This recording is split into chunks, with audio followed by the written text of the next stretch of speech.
tarde a todos. Antes de falar sobre a arbitragem em Santa Catarina, eu gostaria de falar sobre alguns números que nós temos sobre o judiciário no Brasil. Foi feito um estudo pela Universidade Federal de Minas Gerais. O pesquisador é Luciano Darós. Ele fez um estudo sobre a justiça no Brasil. Nós temos um judiciário mais caro do mundo. Essas informações são de 2013, que o Brasil perdia para um país, mas atualizado o valor, nós já estamos com o Brasil 1,3% do PIB gastos para manter o judiciário. Nós temos nos Estados Unidos 0,14%, olha a diferença, na Itália 0,19%, na Alemanha 0,32%. Nós temos inúmeros países sendo pesquisados e o Brasil, então, na frente. Eu só gostaria de fazer uma pergunta aqui. Quem na plateia sabe quantos tribunais nós temos no Brasil? Quem? Eu podia imaginar uma pessoa. Olha, todos nós aqui, operadores do direito, vocês já pararam para pensar que nós temos 92 tribunais no Brasil? 92 tribunais. Nós temos o Supremo Tribunal Federal, o Conselho Nacional de Justiça, nós temos 4 tribunais superiores, nós temos 27 tribunais de justiça, nós temos 27 tribunais do trabalho, 24 tribunais do trabalho, nós temos 27 tribunais regionais eleitorais, nós temos 5 tribunais regionais federais e nós temos os 3 tribunais militares estaduais. Nós temos 92 tribunais. Isso, aqui eu queria fazer um parênteses, desculpem aqui o PowerPointer, que era para minha filha fazer, que é a minha assessora especial de tecnologia de informação, mas como ela tinha 9 provas essa semana, não conseguiu. Aqui está o pai dela, um 0 à esquerda informática, então não observem muito a apresentação, mas os números. Nós estamos falando do relatório do Conselho Nacional de Justiça. Em 2015, o relatório é de 2016, portanto, ele completou as informações em 2015. Em 2015, nós gastamos 89 bilhões de reais para manter o judiciário. Sempre a justiça estadual com maior volume. 89 bilhões. Para que esses 89 bilhões? Nós temos 15.773 unidades judiciárias. Isso, a Justiça Estadual sempre ocupando o maior número, tanto em valores quanto em números de funcionários. 15.773 unidades judiciárias. Nós temos aqui... nessas 15.773 unidades, o judiciário gastou cerca de 90% dos 89 bilhões em salários. Se nós falarmos em 92 tribunais, nós temos que ter pelo menos 92 prédios para funcionar esses tribunais. Então, imagina o valor que é a manutenção, o material de expediente, tudo isso é 10%. Em torno de 90% é só para manter o pessoal no judiciário. Nós temos 451.497 pessoas trabalhando para o judiciário. Isso, um contingente de 17.338 juízes. Estou falando esses números para nós chegarmos nos números da FECEMA, para ver o quanto são relevantes. Eu preciso fazer essa introdução de números, como que está o judiciário. Nós temos, repito, 17.338 juízes. Com essa estrutura toda, nós temos 110 milhões de ações acumuladas. Isso significa dizer que, se nós considerarmos que cada ação tem pelo menos uma parte contrária, nós temos pelo menos uma ação para cada brasileiro. 110 milhões de ações acumuladas. Quem podia acompanhar, até uns 15 dias, nós tínhamos o placar da Justiça, da Associação dos Magistrados Brasileiros. e que contava diuturnamente os processos novos. Esse placar, não sei por que cargas d'água não está mais no ar, mas nós já atingimos 110 milhões de ações. Nós temos reconhecido pelo próprio Conselho Nacional de Justiça uma taxa de congestionamento de 72%. Esse 72,2% taxa de congestionamento significa dizer que para cada 3 ações, apenas uma delas é julgada, gastando 89 bilhões de reais por ano. Se nós estamos falando que esses dados são de 2015, atualizados, nós já passamos de 100 bilhões de reais para nós termos 110 milhões de ações acumuladas. A duração média reconhecida, gente, pelo Conselho Nacional de Justiça, reconhecida, são 11 anos e 4 meses. Quem advoga há mais tempo sabe que essa média é apenas média, porque quem advoga mais de 11 anos sabe que tem mais de 11 anos ação pendente. Eu assinei mais de 40 petições esse ano de 1993. 1993. Então, a situação é um pouco preocupante. E o próprio Conselho Nacional de Justiça, ele está pedindo socorro. Ele está pedindo para as pessoas se conscientizarem. E eu gostaria de pedir licença para vocês para fazer a leitura de um desabafo do ministro Teori Zavascki um pouco antes da morte dele. Não há como deixar de registrar que, não obstante o desiderato constitucional de reservar ao Supremo Tribunal Federal apenas recursos envolvendo questões constitucionais com manifesta repercussão geral, ainda se propiciam caminhos processuais que permitem a chegada aqui de causas como a presente. O que a parte recorrente busca ver assegurado é, unicamente, o direito de obter, além da devolução já assegurada em primeira instância, do preço pago pela mercadoria, R$ 5,69. Vou repetir, R$ 5,69, uma ação sendo discutida no Supremo Tribunal Federal. Uma reparação moral pela, o que ele coloca entre aspas, grande frustração pessoal de não ter podido consumir imediatamente alguns pães de queijo. Alguns pães de queijo que estavam mofados quando foram adquiridos. R$ 5,69. Pois, por mais honestas e sérias que pretensões como essas se apresentem, não se compreende como, em nosso país, não seja dada a relevância merecida dos mecanismos, olha aqui o que ele está falando, dos mecanismos de solução extrajudicial de conflitos. O próprio Teori Zavascki incentivando as práticas extrajudiciais. Ou que, depois de judicializados, não possam ser definitivamente resolvidas no âmbito dos juizados especiais. Só admitindo, quem me conhece sabe que eu falo isso há 20 anos, a falência do judiciário. E olha o que ele diz aqui, ó, só admitindo a falência desses juizados e dos demais juízos e tribunais estaduais e federais que compõem as instâncias ordinárias é que se poderia admitir a submissão de causas como essas à apreciação do Supremo Tribunal Federal, obrigando a mais alta corte do Brasil sobre ela se debruce. Sem falar nos custos financeiros que isso representa aos cofres da nação, milhares e milhares de vezes, nós estamos falando de 89 bilhões de reais, e de gasto de tempo que se impõe aos serviços judiciários, a insistência em recorrer em situações da espécie revela que não basta haver leis no país filtrando acesso às instâncias extraordinárias. E que bom a fala do Dr. Brincas aqui. Olha o que ele diz aqui, ó. É preciso que haja também uma mudança de cultura. E nós vamos falar sobre as instituições de ensino superior em Santa Catarina também.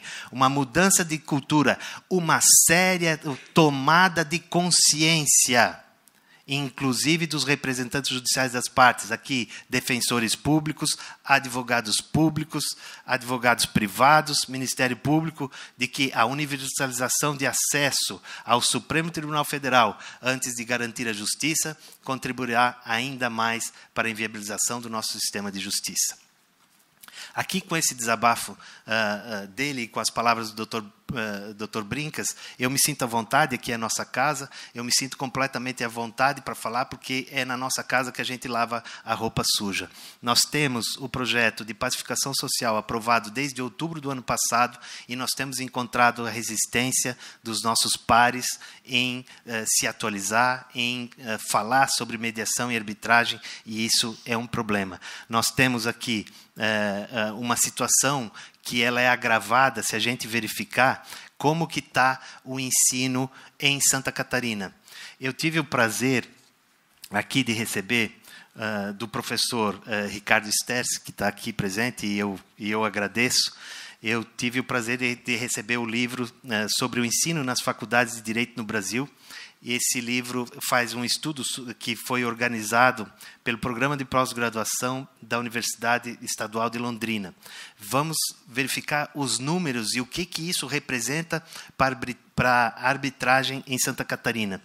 25% da carga horária de um total de 3.700 horas é sobre processo. Nós estamos falando que, no curso de direito constitucional, direito civil, direito do trabalho, mas 25% é sobre processo. Sempre voltado a quê? Sempre voltado à judicialização, né? De forma que quem estuda numa faculdade, não só aqui em Santa Catarina, não, esse estudo é feito com 10 universidades de Santa Catarina, 10 universidades do Paraná, 10 universidades do Rio Grande do Sul e 10 universidades de São Paulo, e que representa uma realidade um pouco melhor do que o resto do país. Então, sempre os operadores de direito, como nós vamos ver, são preparados para a cultura da sentença, o que é extremamente ruim. Nós, aqui em Santa Catarina, foram pesquisadas a Universidade Federal de Santa Catarina, a Univale, a Unisul, a FURB, sempre universidades que são referência na região, sempre universidades que eram as mais bem qualificadas pelo Ministério da Educação. E olhem que números impressionantes que nós temos desse estudo. 32% das universidades pesquisadas, 32% possuem disciplinas obrigatórias com relação aos meios adequados de solução de conflitos. 32%, quem olha assim, bom, é algo razoável. 30% delas oferecem apenas disciplinas optativas. Então, se ensina ao aluno o regime adversarial. 7,5% oferece tanto a parte obrigatória quanto a parte optativa. Até aqui a gente raciocina assim, então estamos caminhando. O Código de Processo Civil fala da mediação a partir de 2015, a lei de mediação foi instituída a partir de 2015, nós temos mais de 60% das universidades já falando do tema, aparentemente é interessante. Agora vejam como que é o sistema de ensino no Brasil. 100%, gente. 100% das instituições de ensino superior que possuem disciplinas obrigatórias têm, no máximo, 2 créditos. 2 créditos. 2 créditos, em média, 36 horas. Num universo de 3.700 horas. Num curso de direito, 36 horas dedicadas aos meios adequados de solução de conflito. Então, isso é impressionante. 100% delas, 100% das instituições de ensino superior que foram pesquisadas, isso é a realidade do Brasil, elas têm menos de 1% da matriz curricular em seus cursos, tratando sobre os meios adequados de solução do conflito. Isso vai gerar o quê? Vai gerar operadores do direito como existe hoje. Quer dizer, vai replicar na sociedade o que a própria universidade explica, ensina, ou seja, a cultura da sentença. E aí, um cliente procura o advogado, ele continua com a cultura da sentença. Isso é extremamente preocupante em 2017 nós termos essa visão das universidades que fazem o fomento da educação no Brasil. Por isso que, mesmo nessa realidade de Santa Catarina, que foi analisada, nós temos um caso de sucesso, que é a FECEMA, que é a Federação Catarinense de Entidades de Mediação e Arbitragem. Desde a época em que houve o julgamento da ação direta de inconstitucionalidade pela constitucionalidade da lei da arbitragem, começaram a surgir inúmeras câmaras pelo Brasil, não só em Santa Catarina, mas pelo Brasil inteiro. Mas essas câmaras elas eram atividades isoladas e muitas delas com um viés negativo. Câmaras dando carteira para juiz, câmaras usando o brasão da República, câmaras fazendo valer decisões com os próprios punhos, enfim. O que aconteceu? A FECEMA se reuniu, algumas das câmaras criadas em Santa Catarina, e começou a promover justamente o que nós, da Comissão de Mediação e Arbitragem, hoje estamos tentando fazer da mesma maneira, que é orientar, esclarecer à sociedade o que vem a ser os meios alternativos de solução de conflito. Então, ela criou inúmeras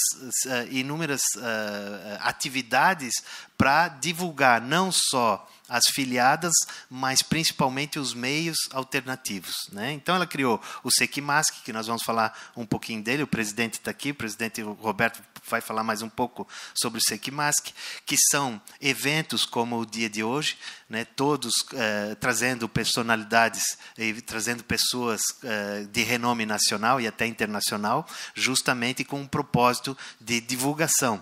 Também criou a Revista Catarinense de Solução de Conflitos, onde, da mesma maneira, com nomes de expressão nacional, publicavam artigos para serem distribuídas essas revistas não só para os filiados, como também para a sociedade. As próprias filiadas distribuíam para os seus clientes e assim sucessivamente.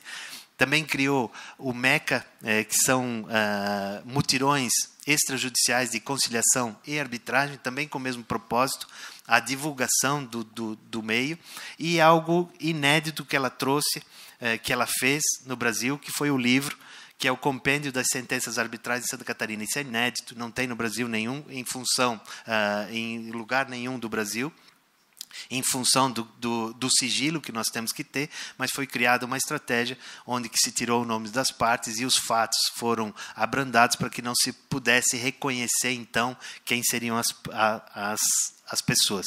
Esse trabalho todo de divulgação da FECEMA resultou em números bastante expressivos, muito expressivos. Nós temos aqui analisados 15.308 procedimentos. Nós estamos falando de 2010 a 2016.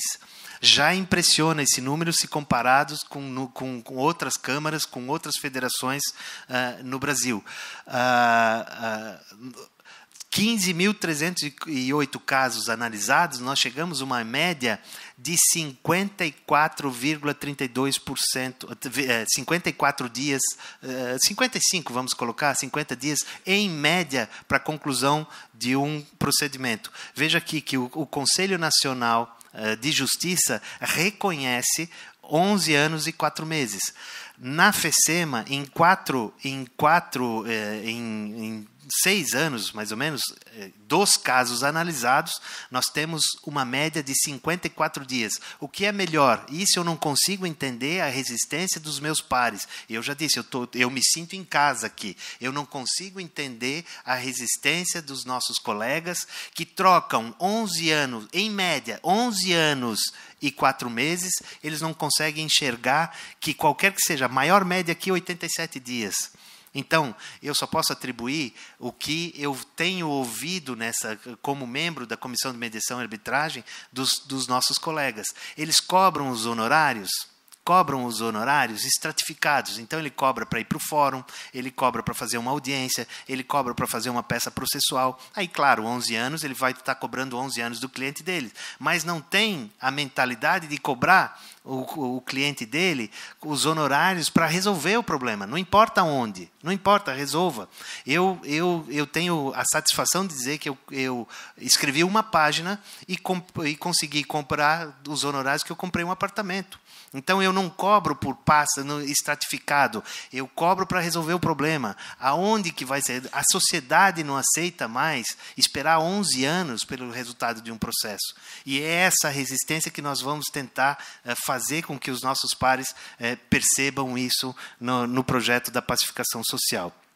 Aí nós temos outros números que são mais impressionantes, que são isso aqui. Ó. Até 2006, a FECEMA tinha controle manual, então esse número pode ser ainda mais elevado.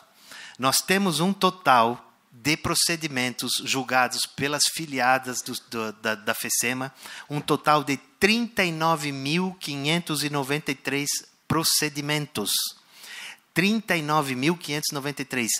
Para quem não tem conhecimento, o Roberto vai fazer um comparativo entre os procedimentos da FECEMA e as outras câmaras pelo resto do Brasil. É impressionante o número que se consegue julgar aqui. Só que esse número tão expressivo e tão maravilhoso teve o lado negativo para a FECEMA. Todo mundo acredita que, pela quantidade de procedimentos julgados em Santa Catarina, ela só julga procedimentos de casos de menor complexidade. Não é isso. Absolutamente equivocado. Nós temos que mostrar para a sociedade que as câmaras filiadas à FECEMA têm completa capacidade de resolver. Nós temos casos, claro que não vamos falar aqui dos números em si tratando de Lava Jato, que aí são bilhões de reais, mas para nós, réis mortais, são números expressivos. Tem câmaras com procedimento de 15 milhões, de 20 milhões, de 7 milhões, 5 milhões. Então, não é só procedimentos de complexidade baixa, ou aquilo que está sendo visto como se a FECEMA fizesse procedimentos apenas e tão somente de consumidor e aquele tipo consumidor de balcão. Não é verdade, são instituições extremamente preparadas, são instituições que, se a gente for verificar as filiadas, tem pessoas cadastradas nas filiadas, como Carrari, Francisco Maia Neto, temos o Asdrubal Júnior, temos na mediação Daniel Jacob, temos o Ricardo, temos, enfim, se olhar as filiadas, a gente vai perceber que as próprias filiadas têm capacidade, sim, de absorver também grandes problemas de grande complexidade e que, lamentavelmente, hoje, pelo número de procedimentos realizados no estado de Santa Catarina, se vê a FECEMA como uma federação de filiadas de pequenas causas, o que é lamentável. Mas o nosso presidente vai falar um pouquinho da comparação dos números, nós vamos perceber que nós temos muita capacidade, sim, de resolver. E, lamentavelmente, nós temos a cultura de Santa Catarina. Eu lembro bem que a minha advocacia era um nível quando eu tinha escritório só aqui em Florianópolis, decolei quando eu montei escritórios em Brasília, São Paulo e Rio de Janeiro. Mudou o que eu conhecia? Absolutamente nada. Não mudou absolutamente nada do que eu conhecia, mas eu pude cobrar 10 vezes mais os meus honorários. Então, é uma cultura do empresário catarinense de que o santo de casa não faz milagre. Teve um problema, ele quer pagar muito e ele vai para São Paulo, ele vai para o Rio de Janeiro, ele vai para Brasília, ele não fica aqui. Lamentavelmente, ele tem uma estrutura à disposição dele e não faz uso dela, o que é lamentável. E, por fim, nós temos, se pegar o relatório do Conselho Nacional de Justiça e dividir o número de ações pendentes pelo número de ações julgadas, pelo valor que o Brasil gastou para manter o judiciário, nós temos que a FECEMA, com os procedimentos realizados aqui, uma economia de 87 milhões de reais para o Estado. Voltando a falar, em termos de Lava Jato, isso é fichinha. Mas em termos, para nós, pessoas comuns, uma economia para o Estado de 87 milhões é uma economia relevante. Então, os números estão aqui. Eu quero que o nosso presidente continue falando sobre eles. A minha parte, eu termino aqui. E mais uma vez, eu gostaria que a gente tivesse a oportunidade de mostrar não só à sociedade, como aos empresários, que em Santa Catarina nós temos, sim, capacidade de atender a todas as demandas. Não só em Santa Catarina, nós temos uma Câmara que está presente em 19 países.